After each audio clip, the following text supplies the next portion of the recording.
Samantala, narap sa kasong rebelyon sina MNLF Founding Chairman Nur Miswari, Commander Ustad Xavier Malik at mahigit 200 tropa ng MNLF na konektado sa naganap na standoff sa Zamboanga City. Mismo nga si IDJ nagrekomenda ng kaso matapos sa mahigit 3 linggong bakbakan. Ang naging pag-atake ng grupo sa Zamboanga ay paglabag umano sa RA 9851 o ang krimen laban sa International Humanitarian Law, Genocide at Crimes Against Humanity.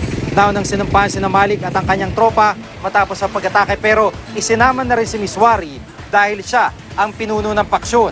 Pinasabugan naman po ng mga otoridad ang gate ni MNLF Founding Chairman Nur Miswari sa Zamboanga City para mapasok ito. Narito po report ni Tresha Safra.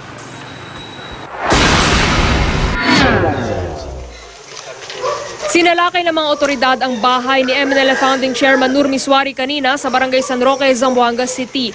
May dalang search warrant ang Zamboanga Police na inisyu ng korte. Pero matapos ang may 30 minuto, walang nagbubukas ng gate ng bahay ni Miswari. Maya-maya pinasabog nila ito gamit ang isang controlled water-based explosive.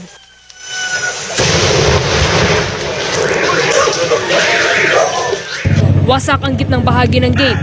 Doon na pumasok ang mga otoridad sa compound. Pero wala si Miswari o sino mang opisyal ng MNLF sa compound. Napakaraming gamit ang tumambad sa kanila sa ikalawang palapag ng bahay. Sa katabing kubo sa loob ng compound naman na sinuyod din ng SOCO at CIDG. Sako-sakong gamit ang inilabas ng pulisya na maaari raw magamit na ebidensya laban kay Miswari. May nakitang mga poster at tarpaulin ni Miswari at MNLF. Maging mga calling card, ID at litrato ng mga di pa nakikilalang tao. Ayon sa mga kapitbahay ni Miswari, noong Agosto pa huling nakita si Miswari. Gayon din ang itinuturong leader ng mga rebeldeng lumusob sa Zamboanga City na si Ustad Xavier Malik. Samantala, personal na pumunta sa Zamboanga City si Justice Secretary Leila de Lima. Yan ay para makita ang mga dokumento at ebidensya na nakalap ng CIDG para sa pagsasampa ng kasong rebelyon at paglabag sa International Humanitarian Law laban kay Miswari. Aalamin pa ni de Lima ang estado ng mga kaso dahil may mga MNLF detainee na nais na ring mag-file ng waiver. Nagkaroon din ng closed-door case conference sa isang hotel sa de Lima kasama ang mga prosecutor. Tresha Safra, GMA News.